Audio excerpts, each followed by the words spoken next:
नमस्कार दोस्तों, आप सभी का स्वागत है आपके अपने YouTube चैनल पीके स्टडी 2020 पर। तो आज की इस वीडियो में बीएड सेकेंड ईयर का पीवीआई क्वेश्चन लेकर आ गए हैं जो बहुत इंपॉर्टेंट होने वाला है। तो वीडियो को एंड तक देखते रहिएगा। कोर्स 9 है जो कि असेसमेंट फॉर लर्निंग यूनिट पहला है।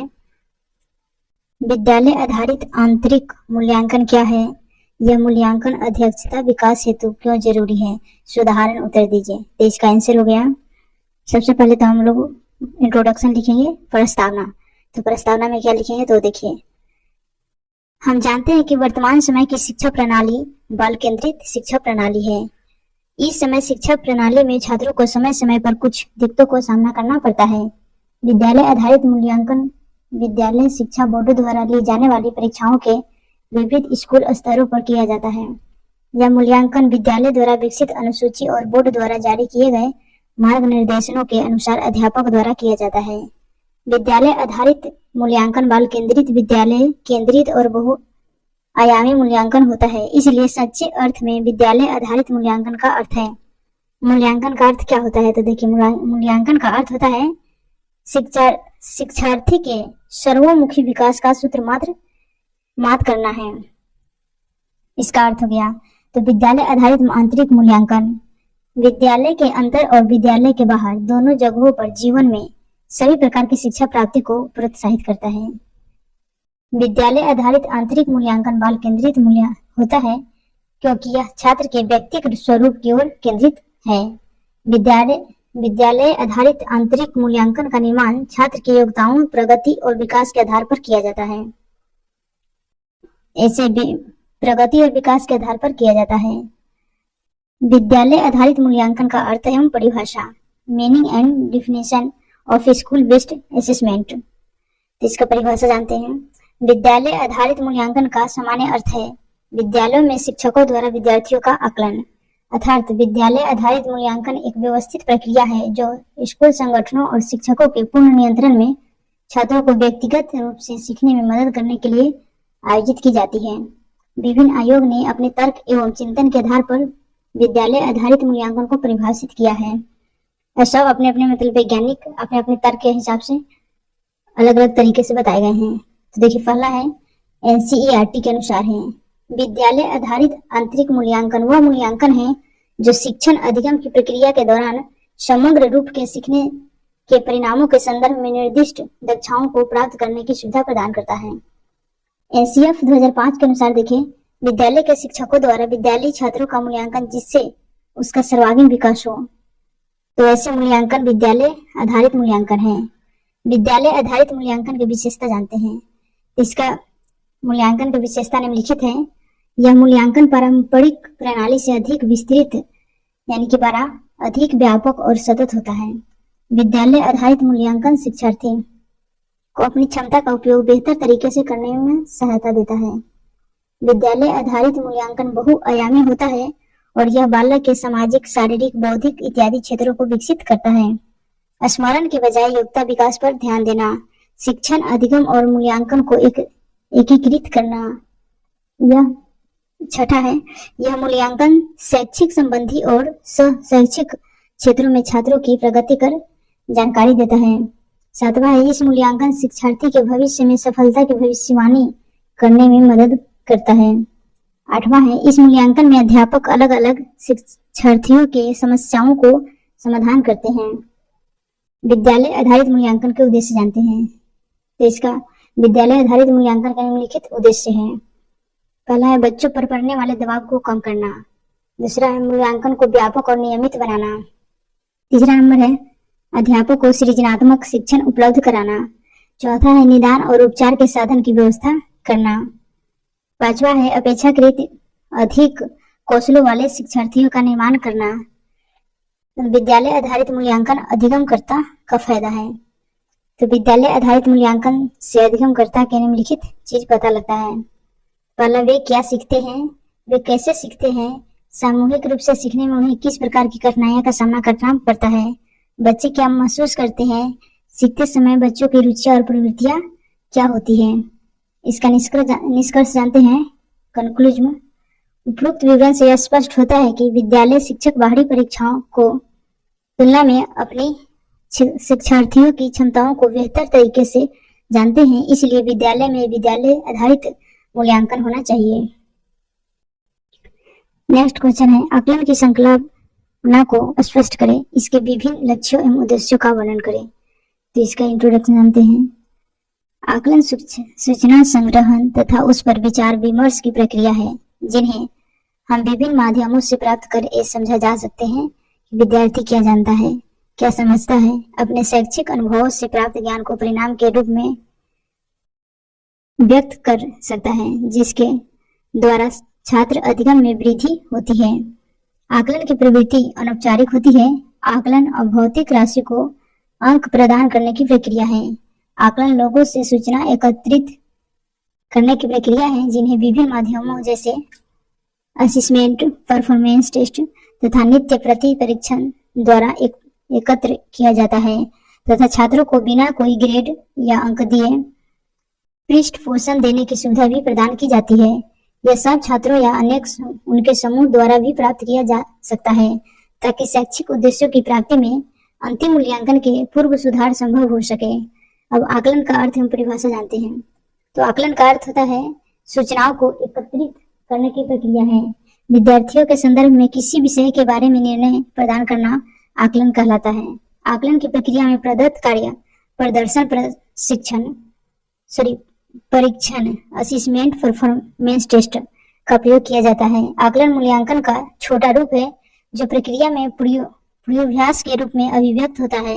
यह पूछताछ की प्रक्रिया में पहला पद है। विभिन्न शिक्षा शास्त्रियों ने अपने तर्क एवं चिंतन के आधार पर आकलन की निम्नलिखित परिभाषा दी, जो निम्नलिखित है। इरविन के अनुसार है, आकलन छात्रों के व्यवस्थित विकास के आधार का अनुमान है। यह किसी भी वस्तु को परिभाषित कर चयन, रचना, संग्रहण, विश्लेषण, व्याख्या और सूचनाओं का उपयुक्त प्रयोग कर छात्र विकास तथा अधिगम को बढ़ाने की प्रक्रिया है। होबा एवं फ्रीड के अनुसार है, आकलन सूचना संग्रहण तथा उस पर विचार विमर्श की प्रक्रिया है, जिन्हें हम विभिन्न माध्यमों से प्राप्त कर ये समझा जा सकते हैं कि विद्यार्थी क्या जानता है, क्या समझता है। अपने शैक्षिक अनुभवों से प्राप्त ज्ञान को परिणाम के रूप में व्यक्त कर सकता है, जिसके द्वारा छात्र अधिगम में वृद्धि होती है। उपरोक्त परिभाषाओं के आधार पर कहा जा सकता है कि आकलन लोगों से सूचना एकत्रित करने की प्रक्रिया है। आकलन द्वारा पृष्ठ पोषण भी दिया जाता है। आकलन पूछताछ प्रक्रिया का पहला पद है। आकलन द्वारा छात्र अधिगम में सुधार तथा विकास किया जा सकता है। आकलन विचार विमर्श प्रक्रिया है। आकलन की विशेषता जानते हैं। तो आकलन द्वारा यह ज्ञात किया जा सकता है कि बालक ने शिक्षण के अंत में वास्तविक अर्थों में क्या क्या सीखा है। एक अच्छे आकलन में 5 गुणों का होना आवश्यक है और शिक्षक के छात्रों का आकलन करने से पूर्व यह ज्ञात कर लेना चाहिए कि आकलन इन गुणों को पूरा कर रहा है कि नहीं। आकलन की ये विशेषताएं निम्नलिखित हैं। विश्वसनीयता, किसी भी आकलन का विश्वसनीयता सबसे पहला एवं महत्वपूर्ण वर्ग है। आकलन किसी भी समय या परिस्थिति में किया जाए, किंतु उसका परिणाम सदैव समान होना चाहिए, तभी यह विश्वसनीय कहलाएगा। विश्वसनीय सामग्री वही है जिसमें एक स्तर के विद्यार्थी पुनः पुनः परीक्षा में लगभग एक समान उत्तर देते हैं, यानी कि बराबर बराबर उत्तर देते हैं। शिक्षक किसी भी योग्यता का हो, आकलन प्रायः एक ही समान होना चाहिए। अगर शिक्षक द्वारा एक ही आकलन हेतु अलग अलग अंक प्रदान किया जा रहा है तो ऐसा आकलन विश्वसनीय नहीं कहलाता है। वैधता यानी कि वैलिडिटी, वैध आकलन वही होता है जो वास्तव में उन्हीं उद्देश्यों का आकलन करता है जिस उद्देश्य के लिए उसका निर्माण किया गया है। लेकिन प्रायः शिक्षक ऐसे प्रश्नों को बच्चों से पूछने लगते हैं जो प्रामाणिक नहीं होते हैं। मानकीकरण, एक अच्छे आकलन की यह विशेषता होती है कि मानकीकृत होनी चाहिए। एक मानकीकृत आकलन वही होता है जो विद्यार्थी को एक समय सीमा समान प्रकार के प्रश्न समान निर्देशों को दिया जाए और जिसमें छात्र समान अंक अर्जित कर सके। व्यवहारिकता, प्रैक्टिसिलिटी, आकलन लागत, समय और सरलता की दृष्टि से वास्तविक, व्यवहारिक एवं कुशल होना चाहिए। उपयोगिता, आकलन विद्यार्थियों के लिए उपयोगी भी होना चाहिए। आकलन विद्यार्थियों एवं अध्यापकों की कमियों को जानने एवं उन्हें दूर करने में बहुत लाभकारी होता है। आकलन के उद्देश्य एवं आवश्यकता, आकलन की आवश्यकता या उद्देश्य विद्यालय में अध्यापन के पश्चात छात्रों की अधिगम क्षमता, रुचि, व्यक्तित्व आदि के बारे में जानकारी करने के लिए किया जाता है। आकलन के निम्नलिखित आवश्यकता एवं विशेष्य है। तो जानते हैं कि कौन कौन सी आवश्यकताएं विशेष हैं। तो विद्यार्थियों के संदर्भ में छात्र क्या जानता है, छात्रों की रुचियां कौन कौन सी है, छात्रों की विशिष्ट आवश्यकताओं क्या है, छात्रों के व्यक्ताओं के अनुरूप पाठ्यक्रम चयन करने में अध्यापक हेतु छात्रों की कौशल योग्यता तथा अधिगम क्षमता को पहचानने के लिए, शिक्षण विधि का चयन करने के लिए, नई कक्षाओं को व्यवस्थापन करने के लिए, विद्यार्थियों की व्यक्तिगत आवश्यकताओं को जानने के लिए, शिक्षण सामग्री के विकास के लिए, पाठ्य सहगामी क्रियाओं हेतु छात्रों की रुचि के अनुरूप पाठ्य सहगामी क्रियाओं का वर्गीकरण करने के लिए, कौन सा छात्र किस कार्यक्रम में अधिक उपयुक्त है, विद्यार्थियों की सांस्कृतिक, कलात्मक, रचनात्मक योग्यताओं को पहचानने के लिए, परिवार के संदर्भ में माता पिता को बच्चे की प्रगति एवं अधिगम के बारे में जानकारी प्रदान करने के लिए, घर की गतिविधियां एवं अनुभवों से संबंधित स्कूलों की गतिविधियों को जानने के लिए आकलन के लक्ष्य जानते हैं। तो आकलन के निम्नलिखित लक्ष्य है। शैक्षिक उपलब्धि का पता लगाना, छात्रों की शैक्षिक उपलब्धि को ज्ञात करना आकलन का महत्वपूर्ण लक्ष्य है। शिक्षक छात्रों की पूर्व उपलब्धियों तथा शिक्षण के समय विभिन्न विधियों के माध्यम से उसका आकलन कर उसके अधिगम स्तर को ज्ञात करता है। व्यक्तिगत भिन्नता ज्ञात करना, हम जानते हैं कि एक कक्ष में विभिन्न व्यक्तिगत भिन्नता वाले छात्र उपस्थित होते हैं। शिक्षक का कर्तव्य होता है कि वह प्रत्येक छात्र की व्यक्तिगत भिन्नता को पहचान कर उसे अर्जित विधि से माध्यम से अधिगम प्रदान करे। इसके लिए शिक्षण कक्ष में अनेक क्रियाओं एवं गतिविधियों को आयोजित करके छात्रों की रुचि, क्षमता एवं योग्यताओं जानने का प्रयत्न करता है। गुणवत्ता को निर्धारित करना, आकलन का महत्वपूर्ण लक्ष्य है कि आकलन का प्रयोग द्वारा किसी उद्योग, विद्यालय, शिक्षक एवं डॉक्टर आदि किसी भी गुणवत्ता की जांच करने हेतु किया जा सकता है। स्थान को निर्धारित करना, आकलन का यह भी लक्ष्य है कि किसी संख्या एवं छात्र का स्थान निर्धारित हो। आकलन का प्रयोग विभिन्न संस्थाओं का जिला स्तर, राज्य एवं राष्ट्र स्तर पर स्थान निर्धारित करने के लिए किया जाता है। पूर्वानुमान लगाना, पूर्वानुमान लगाने के लिए आकलन का प्रयोग किया जाता है। किसी भी वस्तु या परिस्थिति का आकलन करने में पश्चात उससे संबंधी पूर्वानुमान का आकलन करना, जैसे मौसम विभाग पूर्व एवं वर्तमान के मौसम का आकलन करने में पश्चात की आगे के मौसम के संबंध में भविष्यवाणी करते हैं। अब आकलन का महत्व जानते हैं। तो आकलन का महत्व, हम जानते हैं कि आकलन द्वारा विद्यार्थियों की अधिगम क्षमता को बढ़ाने, मूल्यांकन के पहले सुधार हेतु पृष्ठ पोषण दिया जाता है। आकलन मूल्यांकन का एक ही छोटा रूप है।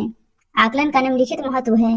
अधिगम के लिए गुणवत्तापूर्ण वातावरण निर्मित करने के लिए, शिक्षण प्रक्रिया को प्रभावी बनाने के लिए, शिक्षक एवं छात्र के स्व मूल्यांकन के लिए, शिक्षक की शिक्षण विधियों के सुधार में, छात्रों की समझ का स्तर ज्ञात करने के लिए, अधिगम की प्रगति को जानने में, छात्रों में कक्षा में उचित स्थान निर्धारित करने में, छात्रों की शैक्षिक उपलब्धि को जानने के लिए।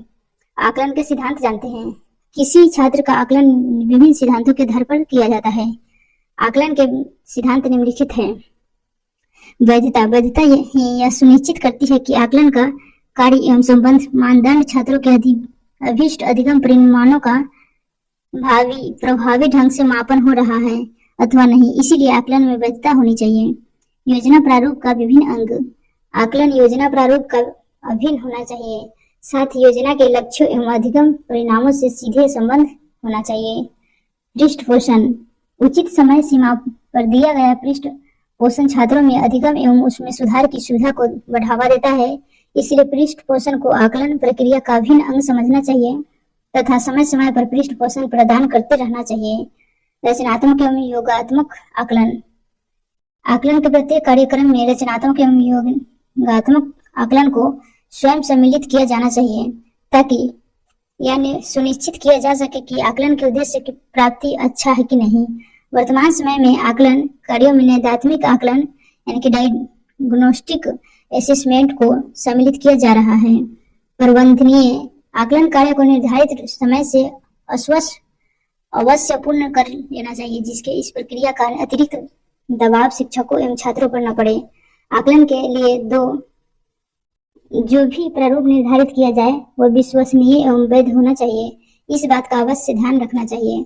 स्पष्ट, सुलभ एवं पारदर्शी, आकलन के माध्यम से प्राप्त सूचनाएं स्पष्ट, सुलभ एवं पारदर्शी होनी चाहिए। समावेशी एवं न्याय संगत, तो जहां तक संभव हो सके शैक्षिक मानकों के समझौता किए बिना ही आकलन कार्यों एवं प्रक्रियाओं का निर्धारण करना चाहिए तथा साथ ही यह सुनिश्चित करते रहना चाहिए कि उसके माध्यम से किसी व्यक्ति या समूह को कोई नुकसान या हानि न पहुंचे। विश्वसनीय एवं तर्कयुक्त आकलन का विश्वसनीय होना आवश्यक है, क्योंकि यह कार्य की स्पष्ट एवं सुसंगत प्रक्रियाओं की व्यवस्था के लिए आवश्यक है। इसी कारण आकलन का विश्वसनीय एवं तर्कयुक्त होना आवश्यक है। अब आकलन के प्रकार एवं रूप जानते हैं। तो आकलन प्रकार शैक्षिक उद्देश्य के आधार पर एवं प्रकृति एवं क्षेत्र के आधार पर। तो शैक्षिक उद्देश्य के आधार पर होता है 3 प्रकार के: संरचनात्मक आकलन, योगात्मक आकलन, निंदनात्मक आकलन। प्रकृति एवं क्षेत्र के आधार पर भी 3 होता है: स्वयं आकलन, सहपाठी आकलन, ट्यूटर आकलन। शैक्षिक उद्देश्य के आधार पर आकलन के प्रकार जानते हैं। रचनात्मक, संरचनात्मक, निर्माणात्मक आकलन। Formative assessment. जब कोई भी शैक्षिक योजना अपनी प्रारंभिक या निर्माण अवस्था में रहती है तो उसका आकलन कर उसमें सुधार किया जाता है। तो इस प्रकार के आकलन को संरचनात्मक आकलन कहते हैं। अर्थात किसी भी शैक्षिक योजना का आकलन उसकी प्रभावशीलता, गुणवत्ता, वांछनीयता या उपयोगिता को बढ़ाने के लिए किया जाता है, उससे संरचनात्मक आकलन कहते हैं।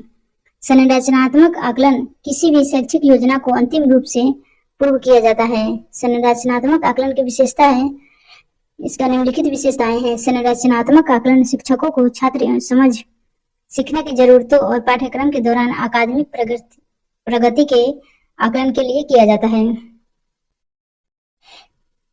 इसके बाद निंदात्मक आकलन लिख लीजिए अपना। प्रकृति के आधार पर आकलन के प्रकार है। इसके बाद सहपाठी आकलन, ट्वीट आकलन। ट्विटर आकलन हो गया जब शिक्षक द्वारा छात्रों के अधिगम का आकलन कर पृष्ठ पोषण दिया जाता है, उसको ट्वीट आकलन कहते हैं या ट्विटर कहते हैं। शिक्षक छात्रों के कार्यों पर उसे पृष्ठ पोषण प्रदान करता है। Thanks for watching us. मिलेंगे नेक्स्ट वीडियो में। मेरे चैनल को नहीं तो चैनल को सब्सक्राइब कर बेल आइकन प्रेस कीजिएगा ताकि ऐसे ही इंपॉर्टेंट वीडियो लेकर आऊंगी।